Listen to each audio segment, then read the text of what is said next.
জমজমাট বই মেলা। যখন আমরা সল্টলেক করুণাময় মেট্রো স্টেশন দিয়ে নামছিলাম, পা রাখার মতনও জায়গা ছিল না। আর এই ওটিটির যুগে কি বই কোথাও হারিয়ে গেছে? এখন তো আপনার ইয়াংস্টার আছেন, ফোনে বসে সবকিছু পেয়ে যাচ্ছেন, এত ওটিটি প্ল্যাটফর্ম, তাও আপনার এই বই মেলায় কেন আসছেন? আমি সেই দলে পড়ি যারা বই হাতে নিয়ে পড়তে পছন্দ করে। আমি ফোনে অতটা পছন্দ করি না পড়া, তো পড়া হয়ও না।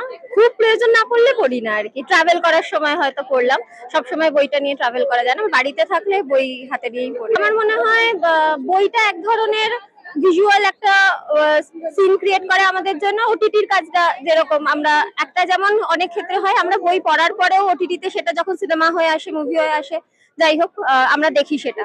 কারণ সব সময় তো একদম বইয়ের মতো করে অ্যাডাপ্টেশন তো সিনেমাতে হয় না, অনেক কিছু চেঞ্জেস থাকে। তো আমার মনে হয় দুদিক থেকেই দুটোর সার্থকতা আছে। এই বইমেলা মানুষকে আপন করতে পারে। মায়ের সঙ্গে যেমন সন্তানের নারীর টান, এই বইমেলার সঙ্গে মানুষের নারীর টান, আত্মার টান। डिजिटल के टाइम पे जो है लोग मोबाइल से जुड़ गए, किताबों को लोग भूल गए। ये असल ट्रेडिशन था हमारा किताब पढ़ने का।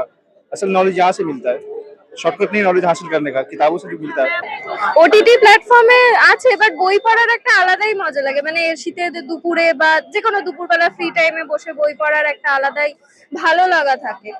আর মানে ওটিটি প্ল্যাটফর্মও ভালো, বাট বইটা বেশি এক্সাইটিং লাগে আমার কাছে। ক্যামেরাম্যান দেবাঞ্জনের সাথে আমি আস্থা, হিন্দুস্তান নিউজ পয়েন্ট।